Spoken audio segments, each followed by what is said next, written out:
Well, good evening, everyone. Thank you so much for coming along today for our Money Matters session, How to Afford Studying Abroad on UCEAP. My name is Bryn Lemon. I'm the Assistant Director of Alumni Engagement and Scholarships for our system-wide office here in Goleta, California. And I am also an alumna of our program, so I studied abroad at the University of Edinburgh in 2015 for a year. I spent another year working in our office over there and a year down in Chile before I moved back here for this position. And I'm really excited today to talk to you about how to make study abroad more affordable for you and to answer any questions that you might have. So I'll have my colleague Elizabeth introduce herself. Thank you so much, Bryn. Hello, everyone. My name is Elizabeth Hotes, and I am the Scholarship and Alumni Engagement Coordinator for UCEAP. Like Bryn, I am also an alumna of our program, so I studied abroad in both London, England, as well as Cordoba, Spain, during my senior year at UC Santa Barbara. And I loved it so much that I went back abroad again for a master's degree, and now I am here with UCEAP. So I am also just excited to talk about studying abroad with you all and encourage you to do so if you have the opportunity. And I'll go ahead and pop it over to Ben if you want to go ahead and introduce yourself. Yeah, hey everybody, my name is Ben Kinman. I'm the Student Financial Services Supervisor at the UCEAP System-Wide Office. And yeah. Okay, fantastic. Well, Ben's going to go ahead and get us started today to talk a little bit about finances on UCEAP. So let's get our presentation started here. Yeah, so I'm gonna give you a general overview of financial aid at UCEAP, and then we'll talk a little bit about program costs and how you can find program costs on our website. So the first question to ask is, can I receive financial aid for study abroad at UCEAP? And the answer is most definitely yes. So so what we're showing you here is a list of different awards or types of financial aid that you normally receive on campus.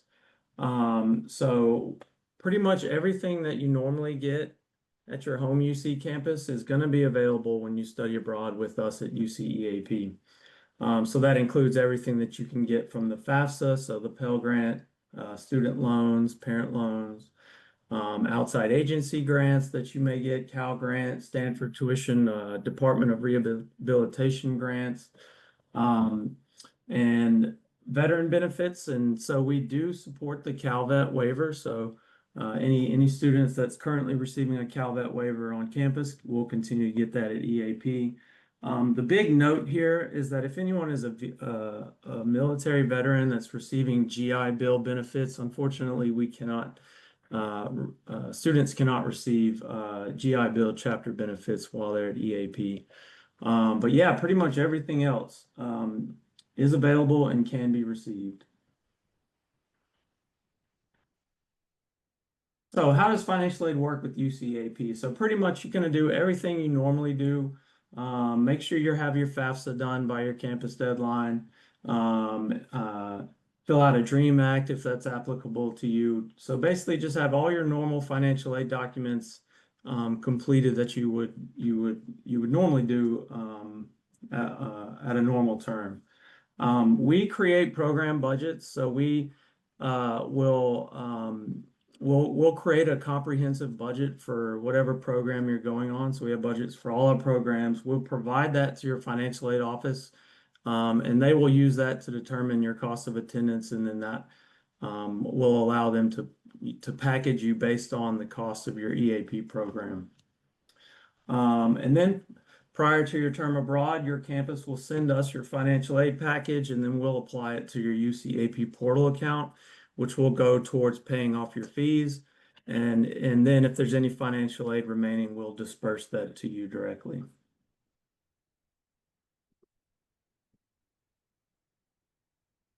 Okay, next slide. So there's a couple key points you want to keep in mind if you're a financial aid student. There's going to be some pre-departure expenses that you'll have to incur before you get your financial aid disbursement. So you need to make sure you're planning on some upfront costs before your financial aid kicks in. So these would be things such as your visa, your passport, any sort of health clearances, maybe a housing deposit. So things of this nature, you're going to have to pay up front, and then reimburse yourself when your financial aid does kick in closer to the start date. The earliest that we can disperse your financial aid to you is 10 days prior to your program start date. And we can, so in terms of a disbursement, financial aid disbursement, so we can direct deposit it into your bank account. We call that e-refund, or we will send it as a paper check. It's key to note that the e-refund is going to be separate from your campus e-refund, so you need to make sure to enroll in that with us. And yeah, otherwise a paper check will be mailed to your to whatever address we have on file. And then another question we often get asked is, can I receive financial aid during the summer? And the answer is yes, but there's going to be differences to the amounts of aid that you receive. So typically there's less funding available for summer, but it's highly recommended that you consult with your financial aid office if you are attending summer and you're a financial aid student. Aid is available, and all the aid that you get during your fall, winter, spring terms is usually available in the summer, but the key difference usually is the amounts that you can get. So just be sure you go talk to your financial aid office if you're planning on attending a summer program.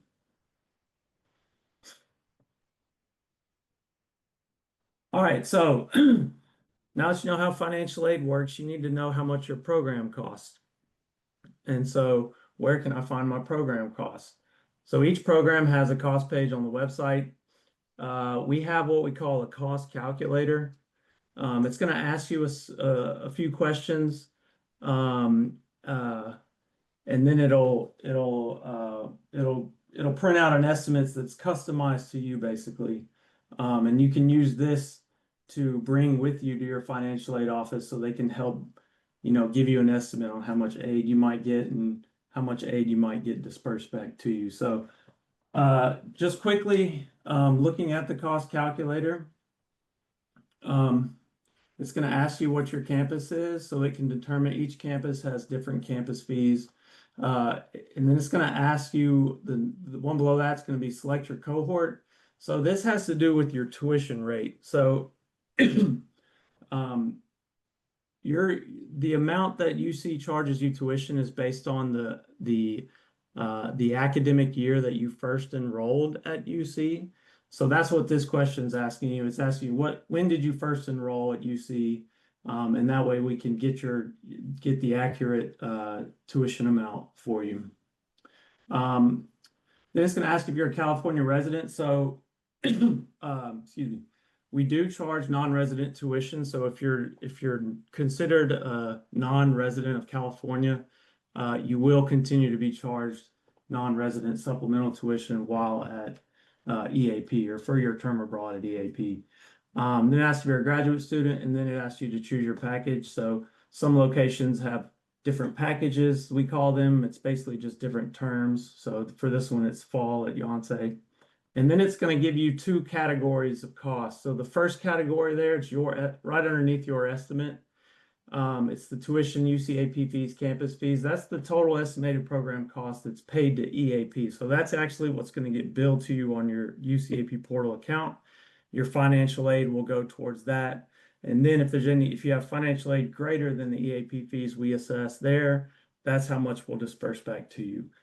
And then below that are the personal expenses. So those are the things that we say that you're paying out of pocket or you're paying direct to the provider. So for this program, housing's paid to whoever your landlord is.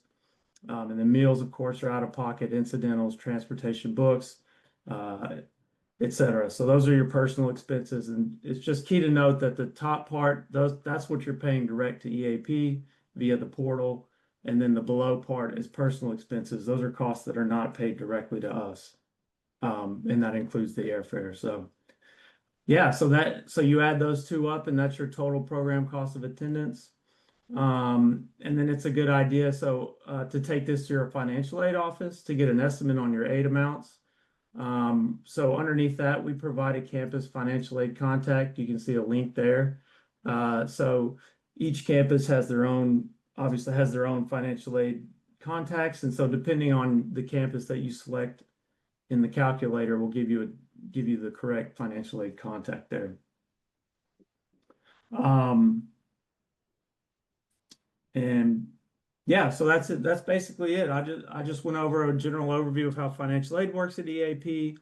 And then I showed you how you can figure out your program cost of attendance, and how you can take that to your financial aid office, and they can give you a financial aid award estimate.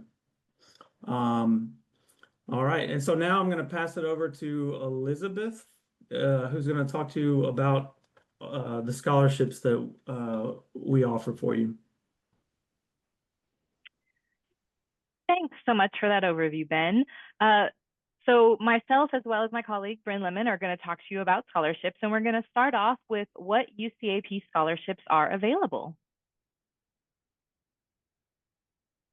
So on this slide, you're going to see a general overview of the UCEAP system-wide scholarship portfolio. We have UCEAP Global Scholarships. We also have named awards, and then we have a few additional scholarships along with year-long awards and awards for after you return.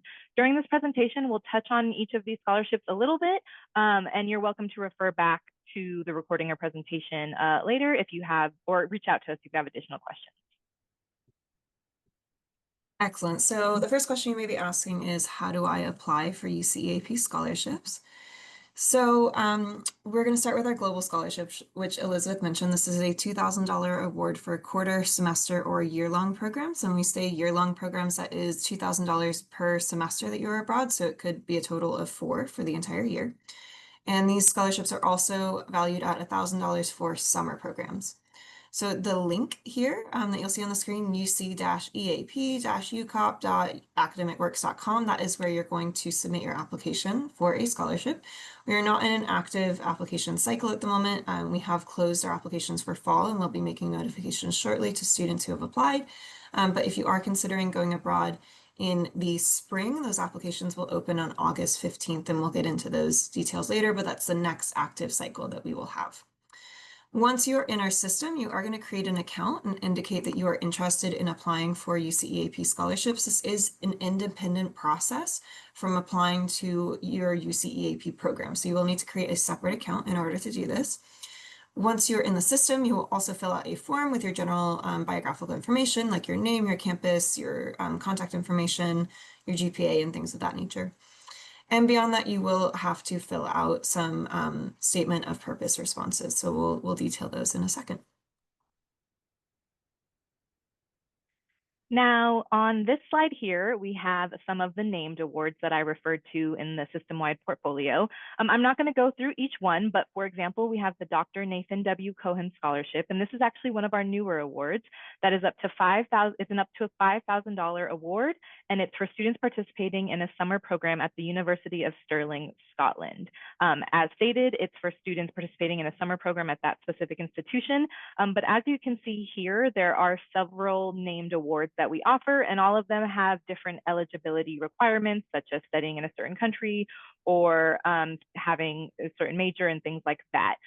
What is great about the named awards that we offer is that you submit an application for the UCEAP Global Scholarship, and your application will automatically be forwarded internally based on the award qualifications. So if you meet those qualifications listed on this slide, your application will be considered for that award.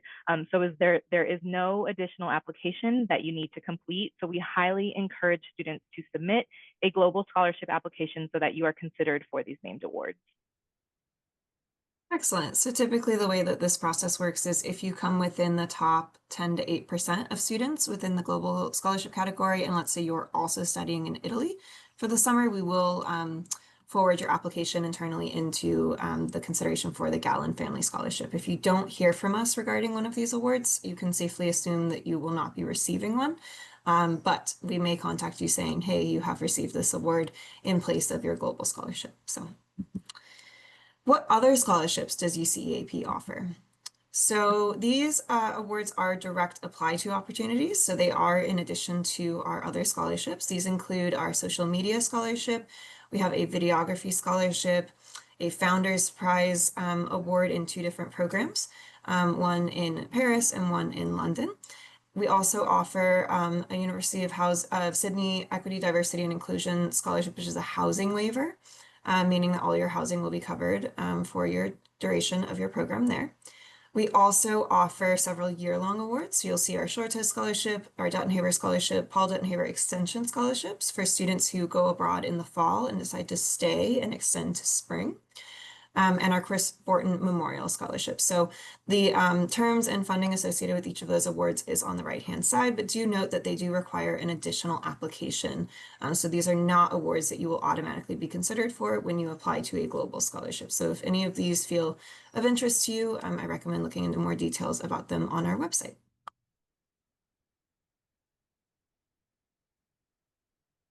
And just a note, as Bryn mentioned, all of these awards are listed on our website. And so if you just want more information, if you want to review which ones you may be eligible for or qualify for, please go to the UCEAP website and you'll find more information there.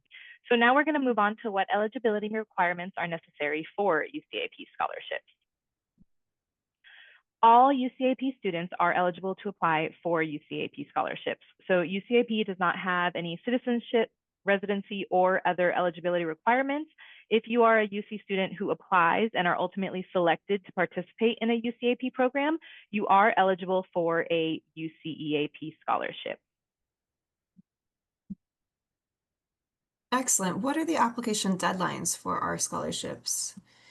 So I mentioned earlier, our next application will open August 15th. You'll have 1 month to submit your application and it will close on September 15th. We'll notify students at the end of October.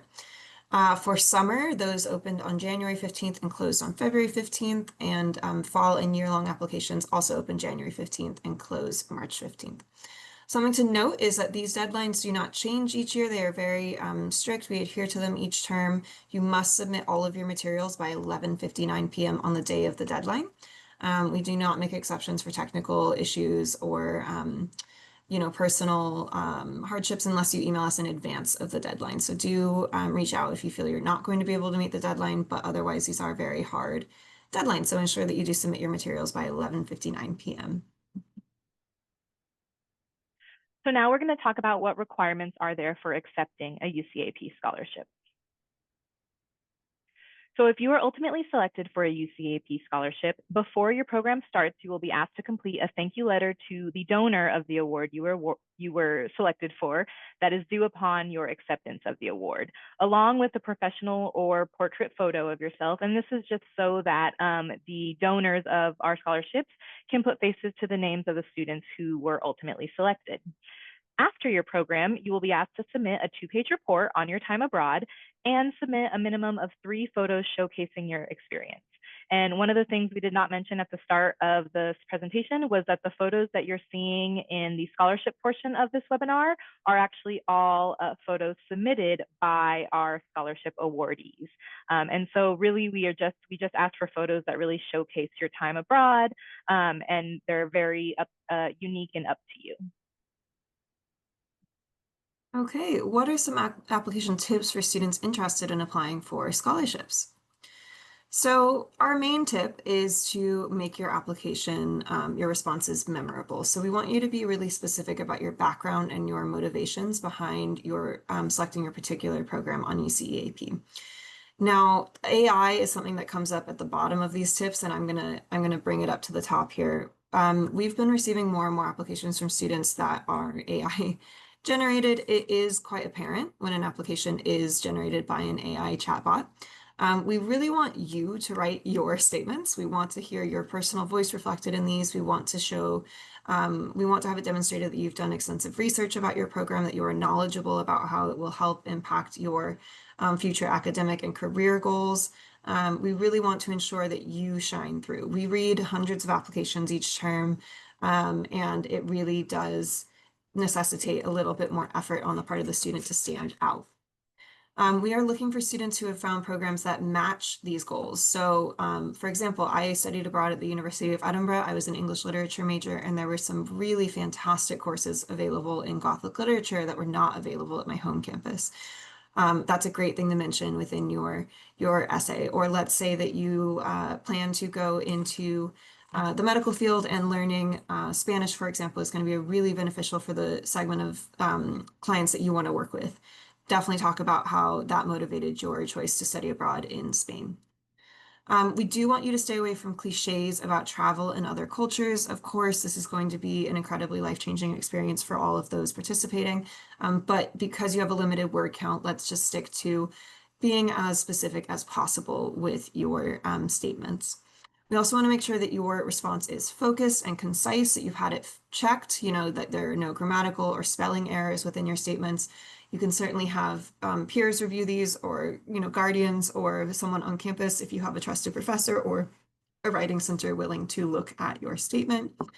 And finally, do note, as I said at the top, points will be reducted from students who use AI-generated statements. So now we're going to talk about what the post-program award options are.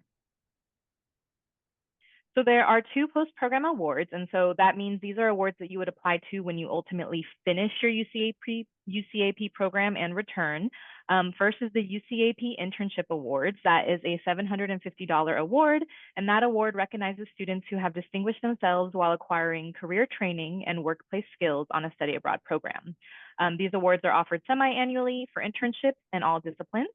And then there are the undergraduate research awards, and these vary from $1,000 to $1,500 awards. And these awards recognize undergraduate students who have conducted exceptional research while studying abroad.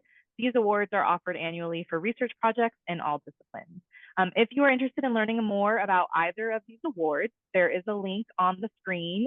You are also welcome to reach out to scholarships at ucap.universityofcalifornia.edu, and we can refer you there as well. But that link will have more information specifically about these post-program awards. And again, these are awards that you would apply to after you study abroad.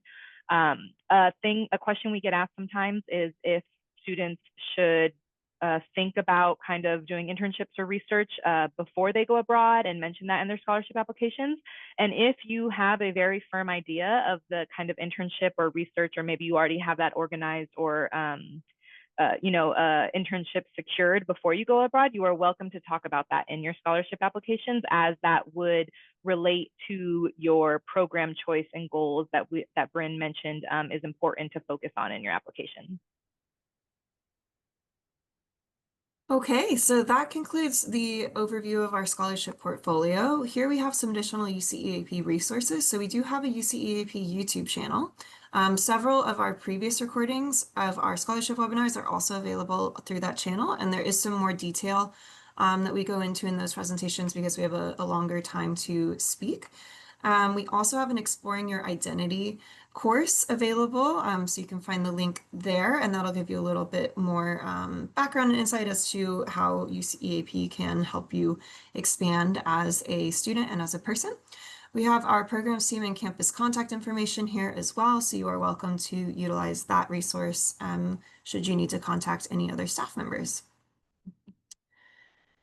And we'll go ahead and answer questions now. I'll leave this slide up here in case any of our students need to leave, but if you have any questions, do go ahead and start placing them in the chat. We're happy to answer them. In the meantime, I'll just encourage you to explore our UCEAP website, to visit your Campus Study Abroad office website, and you can click on the How to Apply section on any of our UCEAP web pages, and that'll give you more information about how to get started in this process. You can certainly join a virtual advising session, and the QR code to do so is on the right-hand side of this slide. And finally, go ahead and start your application whenever you get a moment by selecting the Apply Now button on the UCEAP website. As we mentioned, none of our scholarship applications are open just yet, but they will be closer to the program deadline. So that's all the information that I have for you currently, but we'll hold here for a few more minutes to see if some questions come through in our chat. And if they don't, I just want to thank you so much for attending today, and we hope this was useful for everyone who came along.